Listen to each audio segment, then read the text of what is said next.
Peace, peace. What's going on, family? Greetings to you all. It's your brother Naheem, BKA Lord Abba, aka Mr. Just the Facts. I just wanted to go on live tonight and talk about the nomination of Amy Coney Barrett.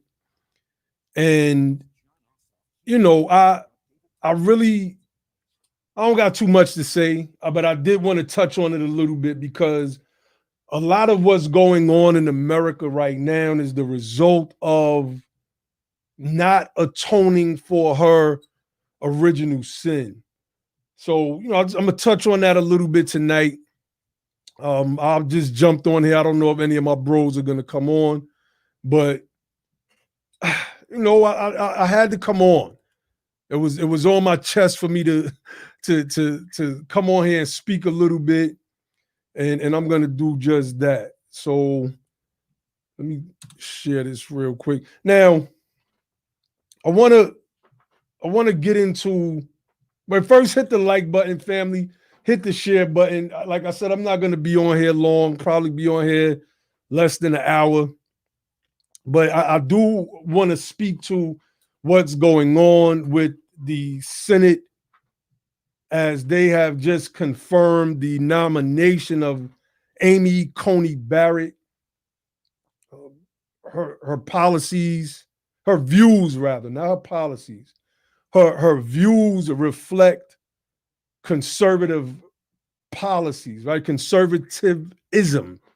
And conservatism is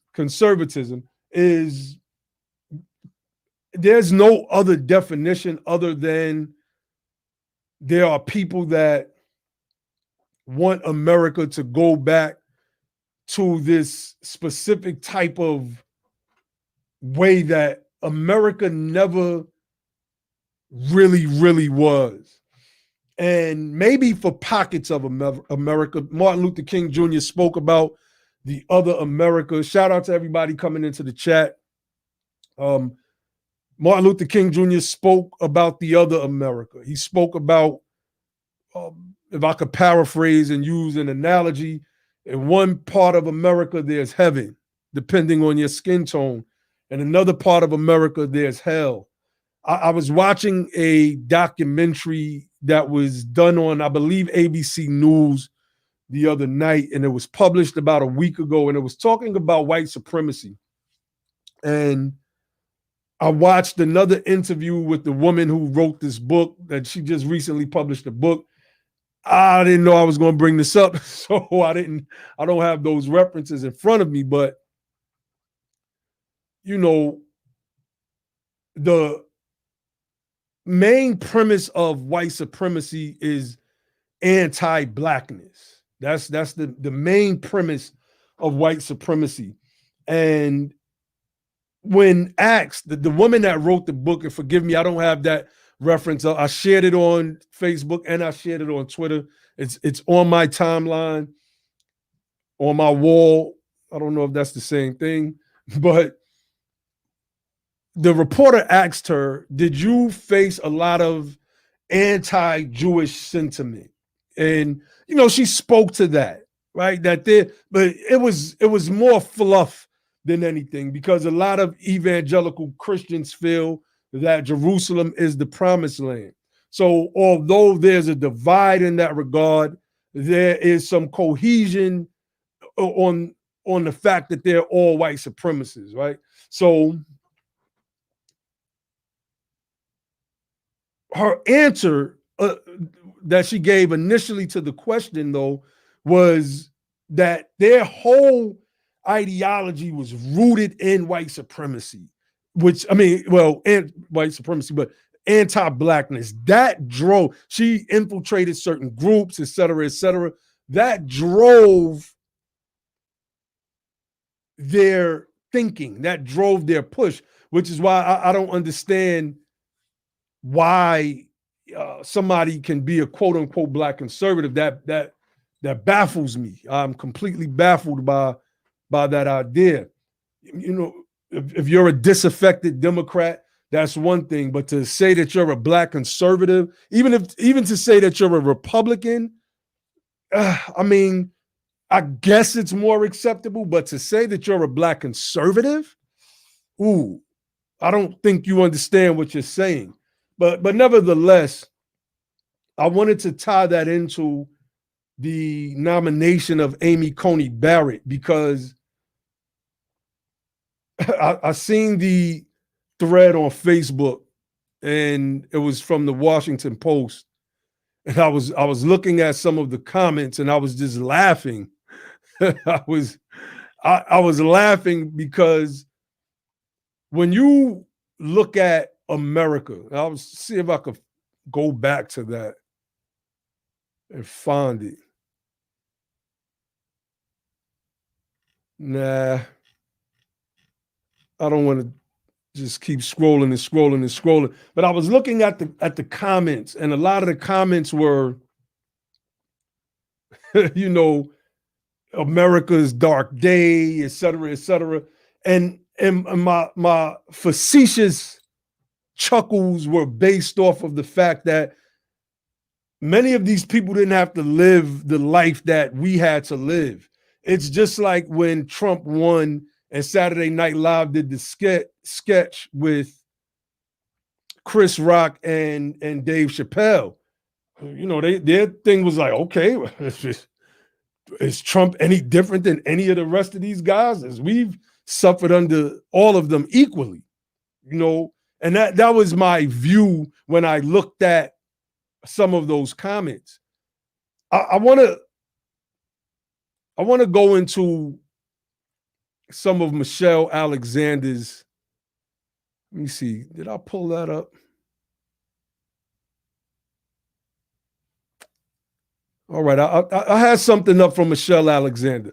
But if you've read the new Jim Crow by Michelle Alexander, she gives a breakdown of the courts and how the court system, particularly the Supreme Court, has spurred on anti-freedmen. I'm going to start getting into using that term. It is what it is. I'm going to start using that term. Anti-freedmen sentiment. Those of us who descend from the first of those who were freed from the institution of slavery. The Supreme Court sets the precedent. When you go back to the Dred Scott case, which is something that we've touched on this particular platform, Be the Power, when you go back to that case, Justice Taney's opinion was just that. It's called judicial dictum or judicial dicta. It is not based upon any lawful precedent or anything in antecedents. It is simply based off of what I feel. And that was just the whole point, that I feel that the Negro doesn't have rights that a white man is bound to respect. And so I'm basically going to write this as an opinion. And because the other justices that agree with me are slaveholders, then, but besides Justice McLean and Justice Curtis, well, then what are you going to do? You can't win with the facts. And that's a lot of what we see today with the confirmation of Amy Coney Barrett. We've seen it with the confirmation of Brett Kavanaugh. We see it with what's going on in government itself, you know, dealing with Donald Trump. Everybody speaks about how he lies and he's told 10,000 lies, et cetera, et cetera. Well, America, you set the stage for this. You set the stage for this. Plessy versus Ferguson. I'm gonna read a bit of this, right? So Plessy versus Ferguson in 1896 was a landmark decision of the U.S. Supreme Court that upheld the constitutionality of racial segregation laws for public facilities as long as the segregated facilities were equal in quality, a doctrine that came to be known as separate but equal. The decision legitimized the many state laws reestablishing racial segregation that had been passed in the American South after the end of the Reconstruction era. So what Plessy versus Ferguson does is, and the guy, Homer Plessy, was an octoroon. He had 7/8 white and 1/8 black ancestry. You know, this is when the one drop rule was a thing. And he chose to sit in a separate car, the all-white car, while he was known for publicly boasting about the fact that he had this 1/8 black blood. If you looked at him, you couldn't tell. The point I'm making is to go from the Dred Scott decision, which is ruled or has been ruled by constitutional scholars as one of the worst decisions ever in the United States of America's judicial history, to Plessy versus Ferguson, showed us which direction this country was going to go in. I have another article pulled up from NPR. It's called Complicity: How the North Profited from Slavery. And the reason why the North is so important is because even after the Civil War, when we get the United Daughters of the Confederacy and like groups that went around revising history, creating the lost cause teachings that sanitized the history, that the Confederates were rebels, that these plantations were gifts from God for these wayward blacks, and that slavery wasn't so bad. No, these were slave labor camps. That's what they were, slave labor camps. And these slave masters were wardens over those camps. And they ruled them harshly. And the North, well, they profited from it. And there was slavery in the North as well, and people forget about that. This is from NPR article. I'm not going to share the screen. I'm just going to read it. Complicity: How the North Profited from Slavery. I'm not going to read all of it. Farai Chedaya talks with Ann Farrow, co-author of the book Complicity: How the North Promoted, Prolonged, and Profited from Slavery, which reveals the history of the northern slave market and the stories of many of those who were brought, sold, and survived. You know, I can share this. Let me share this. Let me share this. All right, so the host asks, for many Americans, the word slavery conjures up the plantations of the South and freedom, the Underground Railroads of the North. Now a new book challenges that notion, Complicity: How the North Promoted, Prolonged, and Profited from Slavery, which is a book that I'm putting on my book list, reveals the history of the northern slave markets and those who were brought, sold, and survived. Co-author. So thank you so much. Okay, so the interviewer asks, let me ask you about a specific moment in time, Manhattan having transferred from the Dutch hands into the English hands, becoming its own force in the East Coast of the United States. What was slavery there, and what happened to really mark slavery in the North in Manhattan? Ms. Farrow: slavery was very substantial in early Manhattan. Very early on, the populations of enslaved people began to grow. By 1740, enslaved people were 1/5 of the population of the early city, and enslaved black men were 1/3 of the workforce. They were a very powerful and angry presence in the city. They had already rebelled in 1712 against the terms and the strictures of their bondage, and in 1741 they rebelled again. Chedaya asked, what form did that rebellion take, and what was this response? Ms. Farrow: well, the response was ferocious. Just to back up, the black men who were enslaved plotted to burn down the city. And this is important, right? The black men who were enslaved plotted to burn down the city. There's in the last live stream we did where we spoke to the debate that I had with Mice on, and this attempt to rein in quote unquote black men, particularly black masculine men, and put them under heel of the Democratic Party or the other wing of the bird of white supremacy is very prevalent, and it's been going on for a long time. Right, let me continue. It says they succeeded in burning down the fort and several other buildings. This was in the early spring of 1741.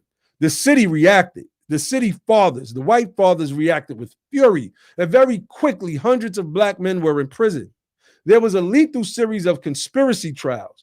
Men were hanged, burned at the stake, and exiled by the dozens to the Caribbean. Today, so we have a series of myths that the South was the only place where slavery occurred, that the North was only a place of freedom, and that African Americans were happy slaves. Ms. Farrell, right. One of the many myths in the North about enslavement is that there weren't very many captive people, and that they lived with the family, that they were kindly treated.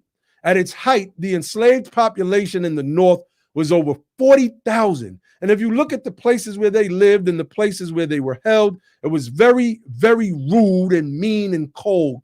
They suffered every privation. So, I'm not going to read too much of that.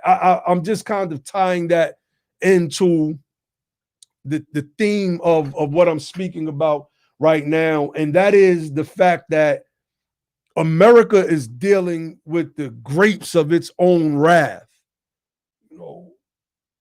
Northern complicity in our oppression, which has been documented. Dr. Dougherty and A. Kirsten Mullen, they documented in their works as well.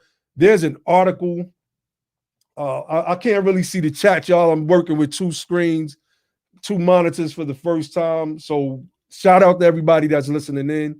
But they documented, there's another article about slavery in New York. I'm going to put this one in the chat for everyone to read and catch up on. If you're not familiar with the topic, it'll help you get some. Let me see if I can pull up that other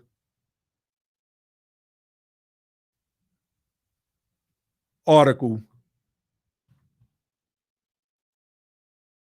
There it is. Slavery and Freedom in New York City. This one it's a long. I'm going to tell y'all, and the name of the site is called Long Reads. And this is a long read, but you'd be surprised at what was going on in the South. This particular article I just put in the chat, it shows that, man, when the rebellions were happening, our people fought alongside the British. George Washington himself was trying to compromise with some general. And, George Washington was basically like, I got a couple slaves up there and I would like for them to be returned. And this British general, he wasn't trying to hear that. That's definitely a good read. So I'm gonna go through some of what's being said in the chat. Again, I'm not staying on long. I did want to touch on the Amy Coney Barrett confirmation and get into that a little bit. Hit the like button, family. Hit the like button. It don't cost you nothing. It's free. Let me see. Somebody said, Nellie Nell said reparations is harder to obtain through the courts. Anyway, that's why we have to focus on Congress. That is absolutely correct. We've touched on this. This was research that I've done years ago when as a part of the Moorish movement, when the first Supreme Court, I think that was I'm not sure, at the Supreme Court level or the federal level, the district courts, they dismissed the reparations claim. And the judge said that this is not a judicial issue. This is a legislative issue. So let me see. All right. More Love says, my principles are conservative. However, I don't hold myself to a party. Example, man and woman marriage, respect to all religions, defend your property and respect others, firearms, babies matter. I don't know. I'm not catching that last sentence. I mean, I understand that, right? If that's what conservatism means, those line up with my principles as well. But I don't believe that that's what is meant by conservatism when we're dealing with the European American, aka white people. That's not Republican white people. They envision an all-white America. They envision themselves as lords, and they envision us as permanent serfs. And it is our job now, as we come out of our political ignorance, to push forward with these ideals so that one day these ideals become brothers like myself, sisters, etc., who share the same ideals, becoming politicians, becoming the power, one day running for office and turning these ideals into policy. Let me see. Slavery started in the North and moved south. The North financed and ensured slavery in the South. I'm not sure about that one, Nelly Nell. I'm not sure about that one. A lot of what happens insofar as perpetual slavery begins in Virginia. If I'm not mistaken, I stand to be corrected, but everything that I've read thus far leads me to believe that. Brother Divine from Brooklyn said, what the Republicans are doing right now is what happens when white supremacy is allowed to run rampant and starts to turn on itself. Well, look, right? And that's true. The problem is that white supremacy has been doing this for generations. And because it was never checked by the North, which is why I went there with the North. You had insurance companies in the North. Read that last link I put in there about slavery and freedom in New York City. That is going to really, really show you a lot insofar as how the North reacted, how things was in New York. At one point, people were coming from the South raiding New York City and just saying that you're my slave, you escaped from my plantation, and being dragged to the South. And so, it was brutal. And the North allowed those teachings of the lost cause to be put in textbooks that eventually wound up in our school systems. I mean, I learned that stuff in public school. That stuff should have died decades and decades ago.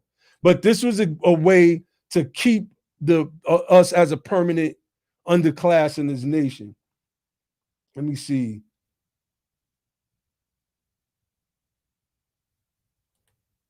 Q Wallace says the slave laws were the U.S. government allowing white supremacy to sell slaves internally after outlawing Atlantic slave trade. Wow. Yeah, a lot of that was going on. I mean, a lot of that was definitely going on. And shout out to everybody. I am a reparationist. We in the building. I just wanted to jump on and talk a little bit. I just kind of keep our conversations going as well. I know we come on at Tuesdays and Thursdays, 8:30 p.m. Eastern time, but I wanted to speak to this because when you look at Reconstruction, and I go back to what Prophet Noble Drew Ali said, and the brothers and I were speaking about this earlier. Shout out to the Be the Power team. We were speaking about what Noble Drew Ali said when he spoke about the 14th and the 15th Amendment, right? Let me matter of fact, I want to quote him directly. So bear with me. I want to quote him directly in what he said. Noble Drew Ali, who's the man that I follow the teachings, the Moorish prophet. I am a Moorish American.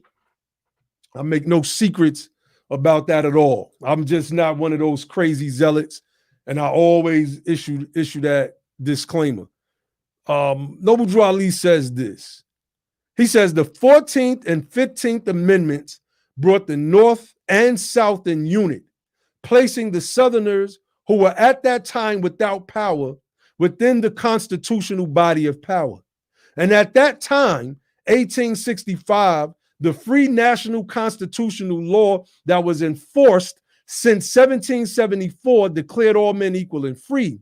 And if all men are declared by the free national constitution to be free and equal, since that constitution has never been changed, there is no need for the application of the 14th and the 15th Amendments for the salvation of our people and citizens. And my brothers and I, we spoke about that and earlier, and I'm not going to get into too much detail in what we spoke about, but some years ago, I did a breakdown. That video is still up on the BTP channel. My brother Grimmy Arnell, he and I like really went in on this particular topic, showing that we were day one citizens in this nation. And, you know, Noble Drew Ali makes a very bold claim here, where he speaks about the 14th and the 15th Amendment brought the North and the South in unit, placing the Southerners who were at that time without power within the constitutional body of power. And at that time, you know, he spoke about a law, not a constitution, but a law that was enforced since 1774 that declared all men equal and free.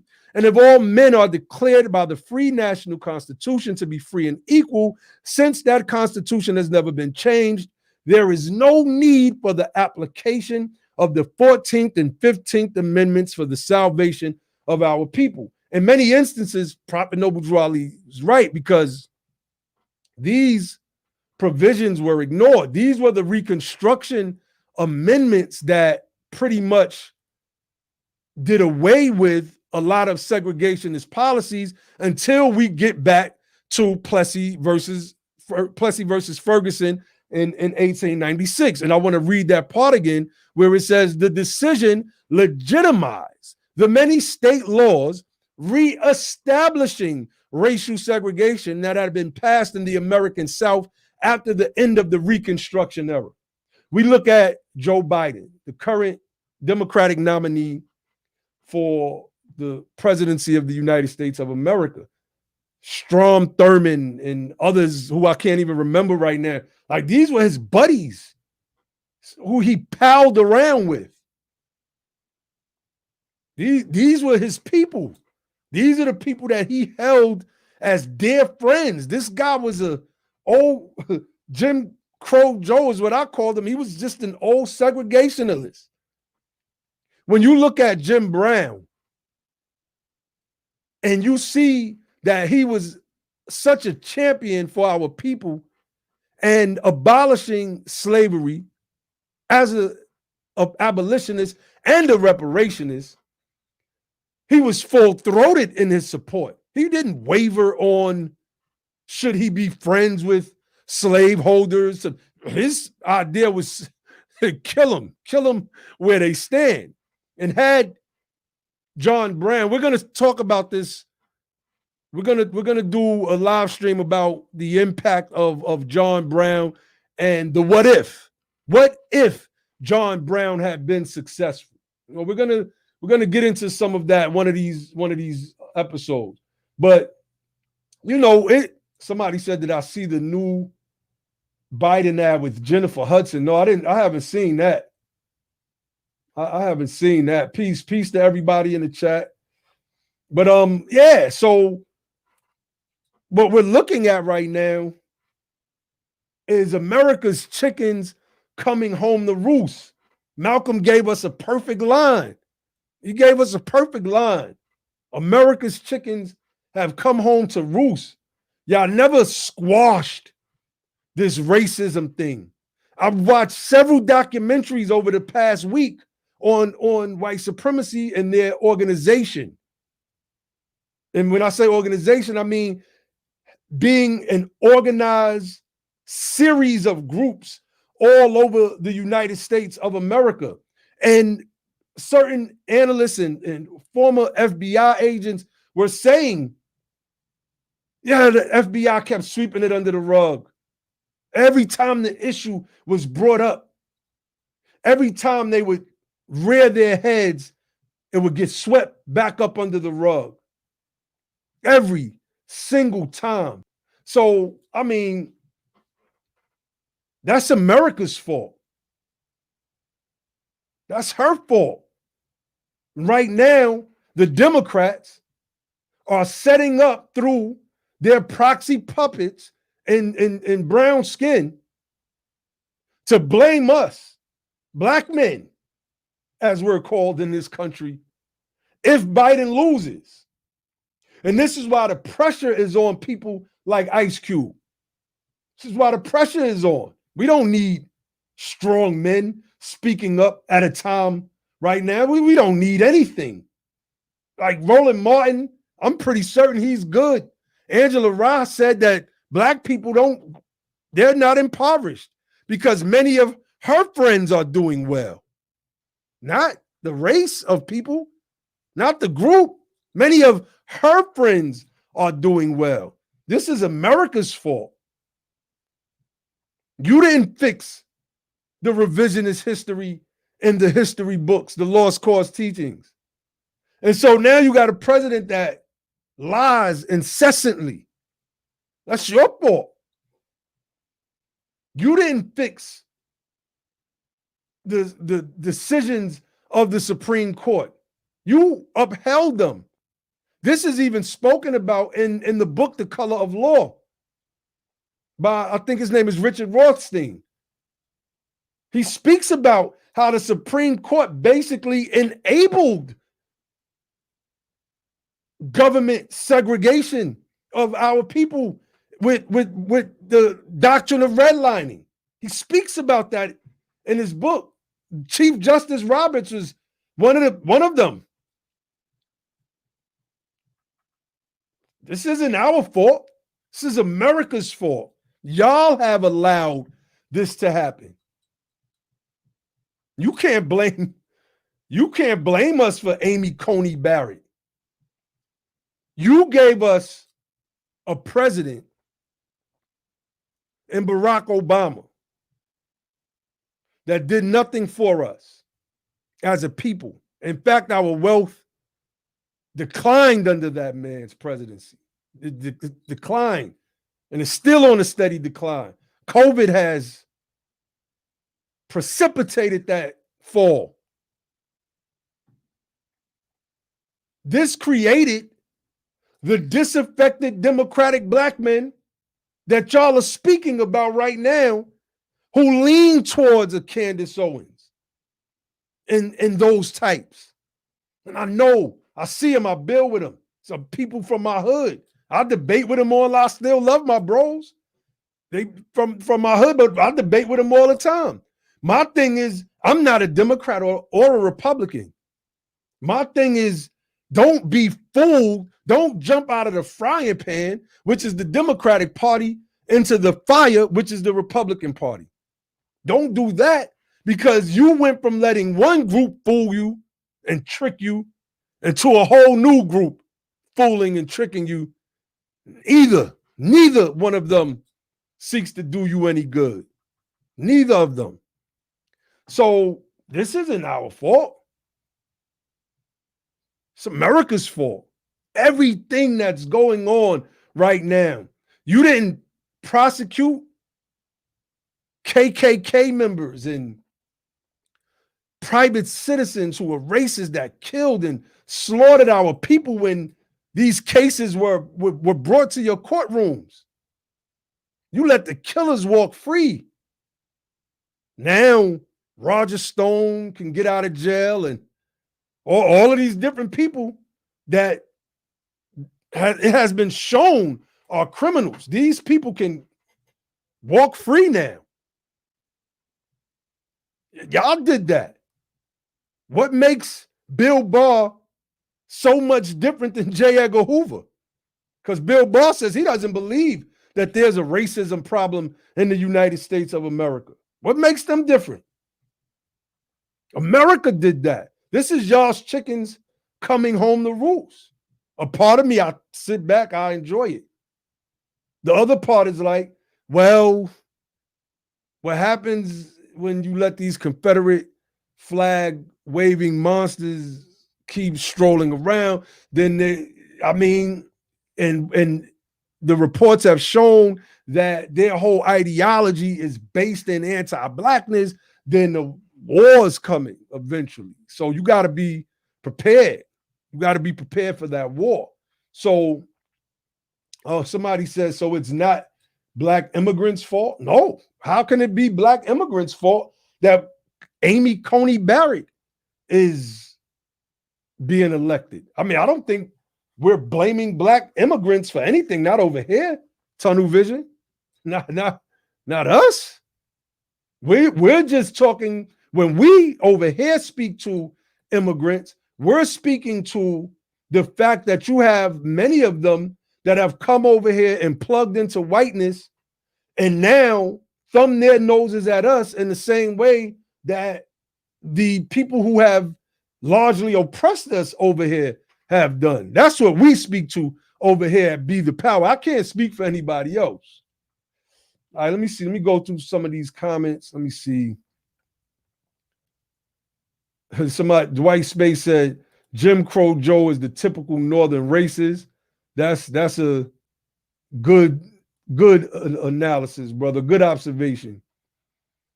Q Wallace says, thank you, I Be the Power, for putting out such great, consistent knowledge and content. Honors, brother. Honors, fam. Okay, let me pull this one up. Nellie Nell says, and we thought the last election was the most unpopular. These have to be the two worst candidates. You can't tell me the powers that be are in at work. Yeah, let's speak to that. Let's speak to that. You had Bernie Sanders, who possibly would have chose Elizabeth Warren as his VP. Possibly, I don't know. She flipped on him during the debates, but you know, Kamala also flipped on Biden, and now look, right? But the DNC, this is why we got to come out of, I don't know about this Green Party stuff.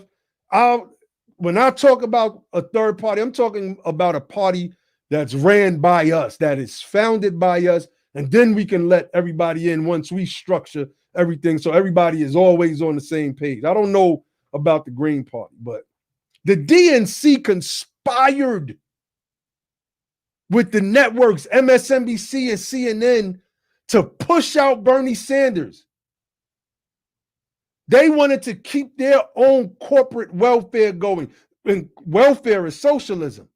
Welfare is socialistic in its nature. Martin Luther King Jr. spoke to that when he says you have welfare for the very rich and rugged individualism for the poor.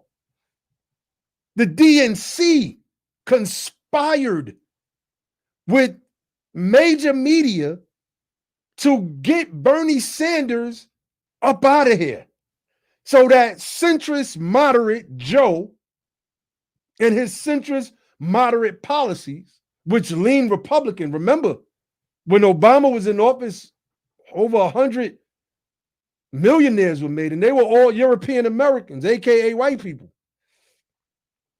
Saying they did that. If Joe Biden loses, that's not on quote unquote black men. It's not. How? How do you put the onus on us? How do you put the blame on us, I should say? We didn't give you somebody that was unelectable. I'm going to be keep it official with y'all. If Bernie was on the ballot, I would have voted for Bernie, period. His anti-reparation stance to me was problematic, but I would have voted for Bernie Sanders. It's just as simple as that. At least I have the opportunity to work with him and the Congress on reparations. In some way, there's something there that you can say, okay, I can work with. You can't work with Jim Crow Joe Biden on reparations, and you already know that you're not going to get nothing out of Trump at all. Those opportunity zones and that $500 billion thing that what they calling it, the 10 for you plan, the platinum chain plan, the chrome rim plan. That ain't gonna do nothing for us. That's for people to grab business loans out of. That's going to businesses. It's not gonna help. Where the black businesses during COVID? This dude he's mishandling COVID right now. You think that's going to change in another 4 years? No, it's going to get worse until a vaccine is produced. And then most of the people are not going to take the damn vaccine. Let's be honest. Where does that leave us? Right back where we started from, a place that we never left. The bottom. So I just wanted to get on here and talk a little bit. You know, make sure y'all hit the like button, family. You know, I got two dislikes already, 2 thumbs down. I always wondered about people that would just come to a video just to click the dislike button on it. I never could understand that. You know, sometimes some people put out hateful content and you can be like, oh, that's disgusting. Oh, I'm clicking dislike on that. I hope it doesn't make it into the algorithm.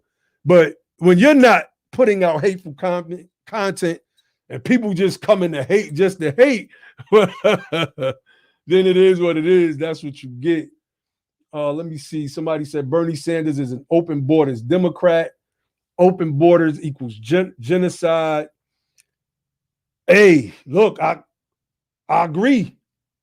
But I'm talking about reparations. My focus is reparations at the end of the day. My focus is reparations. Let me see. The DNC also fails to be honest on how Hillary Rodham Clinton lost. Greg Palast called them out on that as well. We messed up. I think Bernie Sanders was the best candidate for us. He was willing to work with us. I do believe that. Tunnel Vision Inc. I believe that. I believe that. Chris said minority ones, meaning not black businesses, going back to my point about where this money that Trump is proposing, this $500 billion is going to go. Where is that going to go? Yeah, I agree.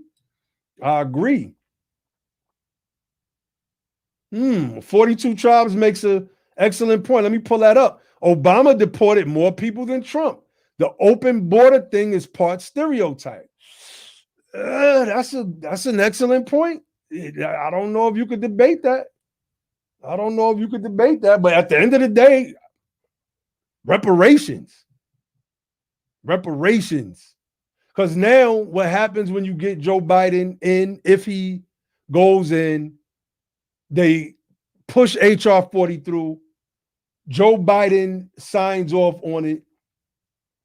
Jeffrey Hall says Sanders Biden unity plan only mentioned HR 40. That's a fact. But that HR 40 plan is severely flawed. If anybody is worth their political salt, they already know the arguments that have been made against HR 40. It's just as simple as that. They know the arguments that have been made against HR 40. Dr. Sandy Darity has been all over media making the case, all over media, that HR 40 needs to be severely edited. It needs severe edits. If not, it just needs to be scrapped, period. Let me see. Tunnel Vision said, I'm from Los Angeles. If you're not from LA, you don't have a border problem. All the Mexicans have the good jobs. I don't know, Tunnel Vision, if you were on when we did the show with the brothers and sisters, the good brothers and sisters from ADOS Los Angeles. I always shout them out. Some good brothers and sisters over there. One of the things that I did was pulled up the numbers for our people, African Americans in Los Angeles compared to Hispanics. It wasn't even close. They appear to outnumber us maybe 3-1. Yeah, maybe 3-1, maybe. So The Universal Mike says New York has a border problem too. 42 tribes. Let me pull this one up. Mentioning reparations once in a 20-page in reference, I guess he meant a 20-page document in reference to HR 40 is like putting up a middle finger. That is a fact. That is a fact. And, you know, at the end of the day, they're going to do that so that people, I remember debating Avis DeJoyner, Weaver DeJoyner. I don't even remember her name, but she's a Roland Martin flunky. And she blocked me on Facebook. She's the same person that came out, I guess, providing receipts when Ice Cube said what qualifies many of y'all opinion in this matter. And she couldn't even deal with somebody like me. I'm not the soundest political mind at all, but her arguments were so easy to bust up. But what she would do was point to certain things in Joe Biden's plan, and I would easily shoot that stuff down. I was like, this isn't talking about us. This is talking about minorities. What are you doing? Try again. Let's try something else. Do you not see what it says? It's not for us.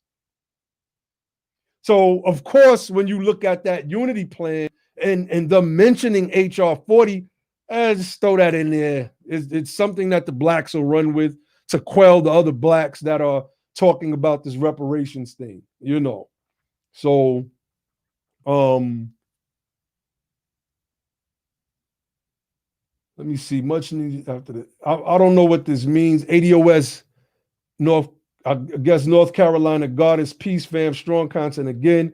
Much needed serious work after that ACB tragic government circus act tonight. Okay. You mean the appointment? Okay. Yes, that's exactly.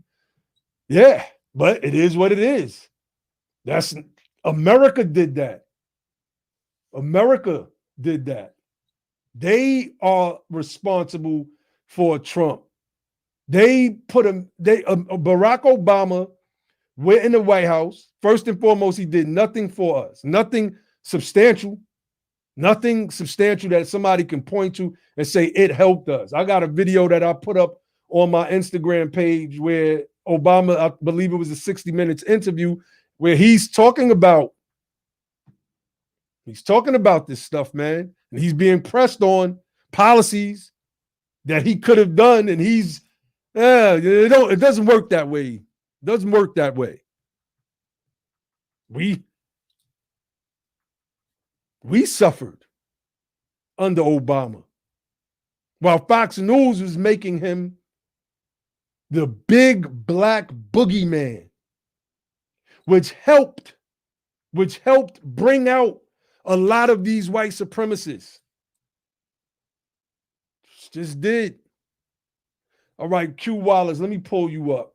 You said, did anyone check out the Green Party, though?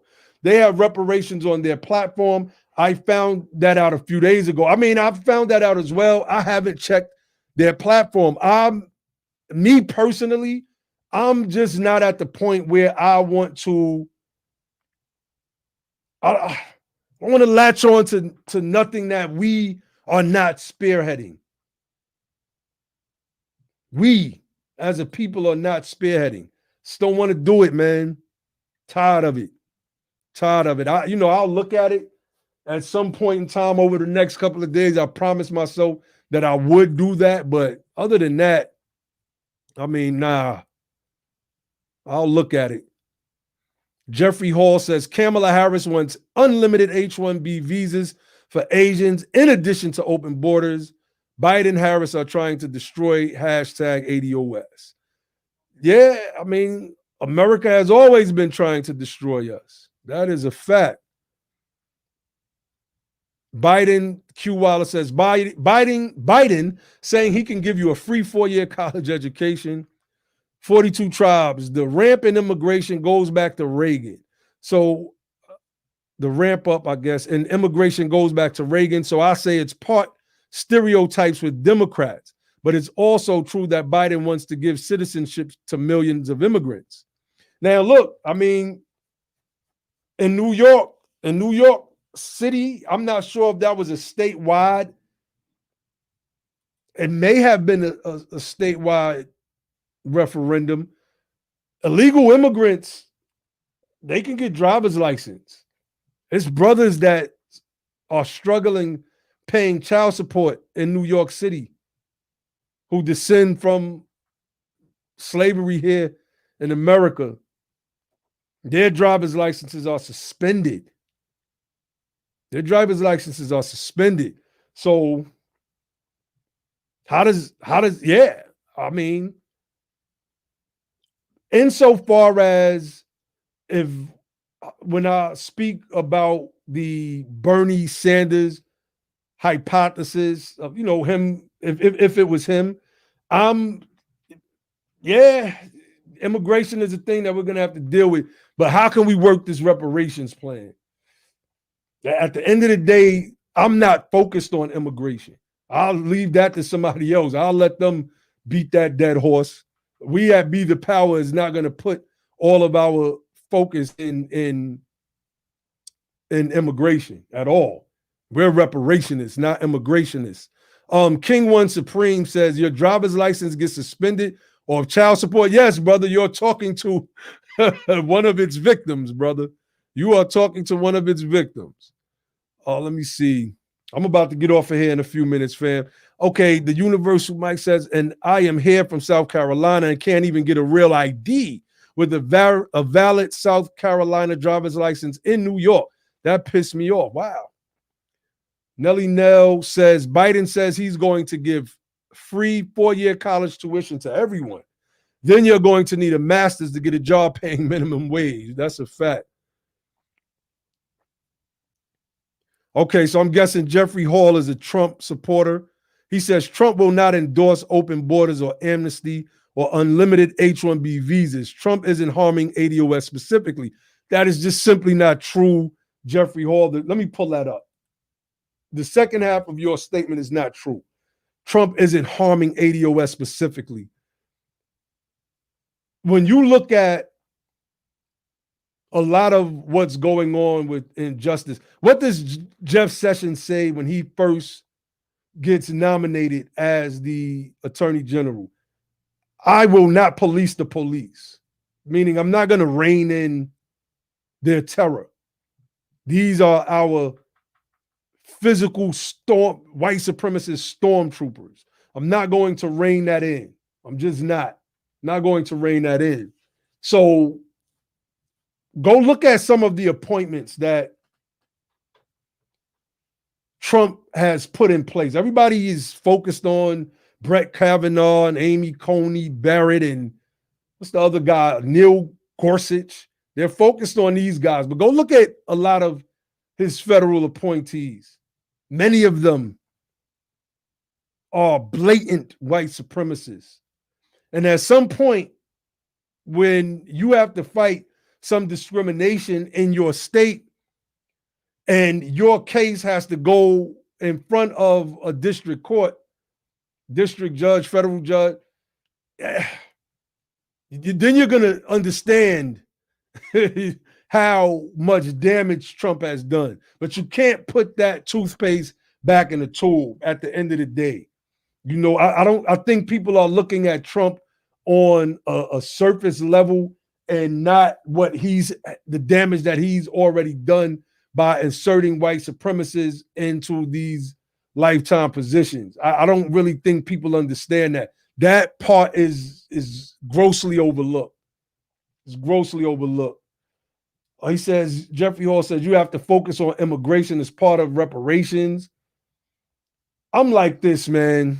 I'm going to leave the immigration stuff to the people that's for immigration. There's some people that are experts in immigration. They weave reparations into their conversation, but what they do is immigration. They're immigrationists. We at Be the Power, we're going to focus on reparations, and from now until 2022, a congressional focus, and what our platform is based off of. The theme of this particular platform which is be the power. So I'm going to run through a couple more of these comments and I'm going to get up out of here. Herb Saint says you have to counter open unobstruction immigration at all costs. I'm not saying that open up the floodgates and let these.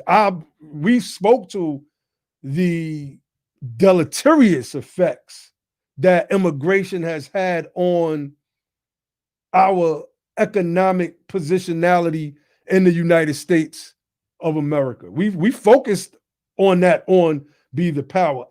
We've stressed that, we've touched on that. Our thing is that we're not going to be stuck there more than we're going to be stuck on organizing, focused on organizing and building a reparationist platform and running our candidates and pushing our agenda, which includes a quote unquote Black agenda. Let me see. Gerard Ibn Lamar says, them trying to replace and dilute ADOS since Reconstruction with Homestead Act and a flood of white European immigrants. I agree. That's why I just said we touched on that. We've touched on that on this platform. I believe we've done 2 streams on that. Yeah, I'm not for open borders at all. I hope nobody doesn't misconstrue what I'm trying to say. I'm trying to say, though, in this balancing act, if I could get that reparations discussion going and get HR 40 revised or trashed and a new bill presented, yeah. And while they're doing the immigration thing, because as somebody had already noted, I believe it was 42 tribes, correct me if I'm wrong, he already said that thing, Obama deported more immigrants than Trump. It's just a fact. It's a fact. He was deporting them at breakneck speed, actually. So some of the immigration issue, again, that's just not my particular focus.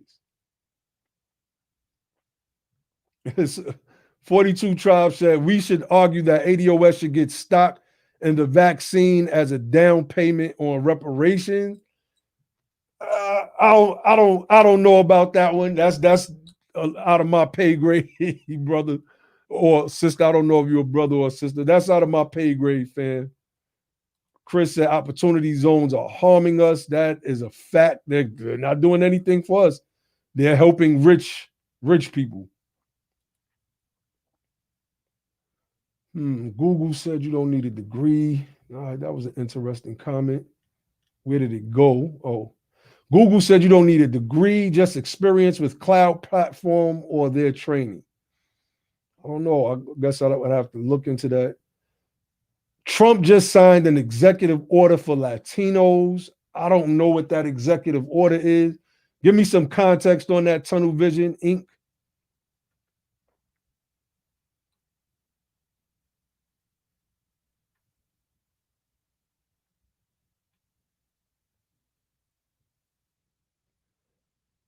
Dwight Spates says Orange Face is cutting all kinds of programs that's harming America's descendants of slavery. That's what the GOP does. That is a fact. Let me see. Nellie Nell says Trump's tax policy alone expanded the racial wealth gap and set America's descendants of slavery back. That's just one of the problems with Trump. His judges are a problem also. Agreed.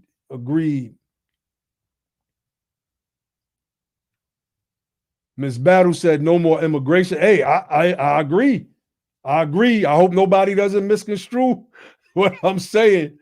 I was given a hypothetical about just because somebody said Bernie want open borders. No, I want reparations. That's somebody else's fight. My fight is reparations. If y'all gonna keep letting these people in, and we are not prepared to close the racial wealth gap, then immigration is a problem. But again, the only way we can fix that is by becoming the power, and that's it. Let me see. Ray 80OS says, Jeffrey Hall, Trump has cut a lot of spending on social programs, SNAP and others. That is a fact. I know people personally who had their SNAP benefits cut. Also is trying to cut the Fed dollars to universities that teach the truth about racism in America. That is a fact. If you teach critical race theory, which has evolved from its original intent to this new thing, then yeah, that's true. Trump is harming America's descendants of slavery. Riri, shout out to Sister Riri. She says P. Diddy is starting a new black political party. Hell no, we don't want any part of Diddy's black party. That's a fact. It looks like another All Lives Matter, Cullens, Garza creation. It's just, we got to get, we have to do this, family. We have to pull every last little bit of our resources together. And it starts with our intellectual capital. There's no big eyes and little U's over here with what we're doing at Be the Power. So all can come build, which is one of the reasons why we like to highlight people on this platform and the great work that they're doing. And in using our political or our intellectual capital, we get to bring some people to the platform. As you see, we had Brother Chubb Rock on. We're working on getting some other old school stars who are also reparationists on the platform. We're going to see if they could come on this week, possibly even tomorrow, to have a conversation about reparations. This starts to spread the word, instead of shouting at celebrity, right? Instead of shouting at celebrity and then having to go back and scrub what you said about celebrity, yeah, you could just have a conversation with them, reach out to them, talk to them. Then you won't appear to be a sucker in the eyes of a lot of people. Just saying, y'all know me, I'm going to call it how I see it. I'll call it how I see it. And things, as y'all seen with the conversation with Chubb Rock, it went real smooth. It had its contention, and there's going to always be contention when there's two sides of an argument. This is what debate is about. The problem is that we're not employing the Hegelian dialectic, thesis, antithesis, synthesis. And I'll give a brief breakdown of that. Thesis is my view, and thesis is your view. And my view or your view may not be 100% correct. This might not be. The antithesis is finding the thing that's incorrect in my view and finding the thing that is incorrect in your view and agreeing that these things are incorrect while agreeing on what is correct, or as we used to say as I used to say when I was a 5%er, what's right and exact. What's right, what is right and exact. Synthesis is you had some good views and I've had some good views. Let us synthesize these things into one and move forward together collectively. Again, Dr. King, in our paraphrase, said that uniformity is not a requisite to unity. I don't have to be what you are. I don't have to think exactly the way you think. I don't have to move exactly the way you want me to move, et cetera, for us to be on the same page. I'll take your advice and you can take some advice as well. So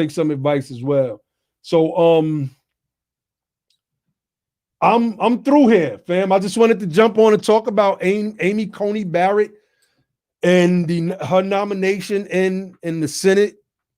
It was inevitable. That's what happens when one side in a binary system has the power. They set it up that way. And one side is way more corrupt than the other side. The thing is, they wear their corruption on their sleeve. And because they do, they appear to show strength among their constituency. The Electoral College was founded out of racism. It is what it is. you know. So I am going to leave y'all with this platform's motto, which is don't just fight the power, become the power. And then and only then will you have the power to make a change. And with that, I say peace.